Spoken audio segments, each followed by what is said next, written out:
किसान भाइयों नमस्कार, आप देख रहे हैं फसल क्रांति। इस समय हम मौजूद हैं बायो एग्री नेक्स्ट कॉन्फ्रेंस और एग्जीबिशन में। फिलहाल हम मौजूद हैं एग्री लाइफ के स्टॉल पर और हमारे साथ हमारे खास मेहमान डॉक्टर अथेरिया देवनूर जी मौजूद हैं, जो कि एग्री लाइफ से हैं। बहुत बहुत स्वागत है आपका अथेरिया। धन्यवाद। सबसे पहला सवाल ये है, जो एग्री लाइफ कंपनी है, आप उसके साथ कैसे जुड़े हुए हैं और किस तरीके से काम कर रहे हैं? हमारी कंपनी 1993 में शुरू हुई थी और 2002 में हम कंप्लीटली बायोलॉजिकल्स में शिफ्ट हुए।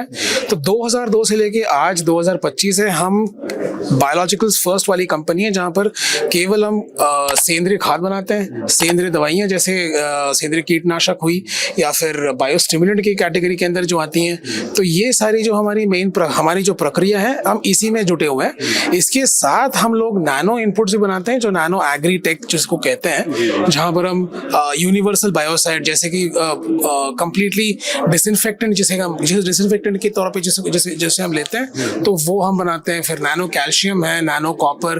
तो ये सारी हमारी मेन लाइन ऑफ प्रोडक्ट्स है। और हमारे एक ऑफिस यूएस में है और हमारी एक और एस्टैब्लिशमेंट सिंगापुर में भी है, जिसके जरिए से हम दूसरे क्षेत्र जैसे कि साउथ ईस्ट एशिया हुआ या नॉर्थ अमेरिका क्षेत्र हुआ, उनको हम सर्विस दे पाते हैं। तो ये कंपनी शुरू की थी हमारे पिताजी, जहाँ पर डॉक्टर वेंकटेश देवनूर, तो वो एक सैंडोज है। तो फिर हम 1993 में शुरू हुई है कंपनी।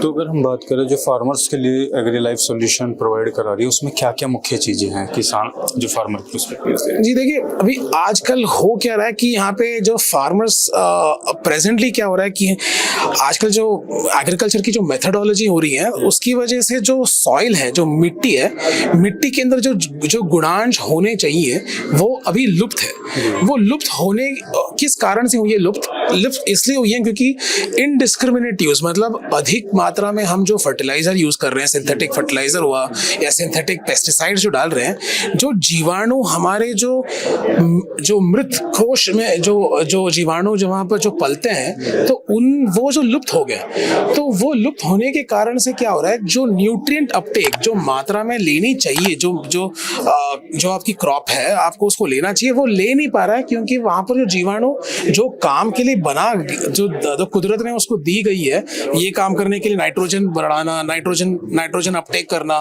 फास्फोरस को पिघला के उसको ऊपर तक पहुंचाना, ये सारी प्रक्रिया जो है जीवाणु ही कर पाएगी। अब ये लुप्त होने के कारण आपको जो न्यूट्रिएंट अपटेक मिल नहीं रही है, चाहे आप कितना भी यार फर्टिलाइजर डालो। आपको अगर प्लांट को समझे कि 10 ग्राम की नाइट्रोजन की रिक्वायरमेंट होगी, हम 4 किलो तक चढ़ा लें, मगर अगर 2 ग्राम भी अब्सॉर्ब न कर पाए, तो सॉइल तो आपका गया, फिर जो न्यूट्रिएंट है वो ले नहीं रहा। तो हम लोग क्या करते हैं, हमारे जो प्रोडक्ट्स हैं, हम लोग नाइट्रोजन फिक्सिंग बैक्टीरिया बनाते हैं। सर, ये सब बैक्टीरिया और फंगल कल्चर्स है, हम केवल यही बनाते हैं ताकि सॉइल है अगले जनरेशन के लिए काम में आए। हम सारी की सारी सॉइल हम अपने ही स्वार्थ के लिए अभी हम उसको हम लोग बर्बाद अगर कर देते हैं, तो अगले पीढ़ी के लिए कुछ बचेगा नहीं। हमें जोर लगाना है ताकि किसी भी फॉर्म में सॉइल को बचाना है।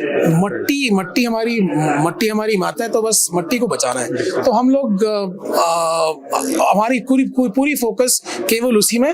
तो हम हमारी फार्मर्स को भी यही कहते हैं कि आप खाद यूज करें, उसमें कोई परेशानी नहीं है, मगर क्या है, आप पहले सॉइल को भी इंपॉर्टेंस देना शुरू करिए, ताकि अगर सॉइल बेटर होगा तो अपने आप उनकी इम्यूनिटी बढ़ेगी।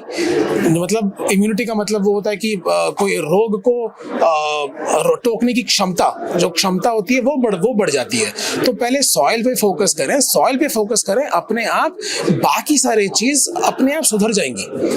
जी, बहुत बहुत शुक्रिया डॉक्टर अथेरिया हमारे साथ जानकारी साझा करने के लिए। तो ये थे हमारे साथ डॉक्टर अथेरिया, जिन्होंने बहुत ही अच्छे तरीके से बताया कि एग्री लाइफ किस तरीके से किसानों के साथ काम कर रही है। इसी तरीके की और भी जानकारी हम आप तक पहुंचाते रहेंगे। देखते रहिए फसल क्रांति। धन्यवाद।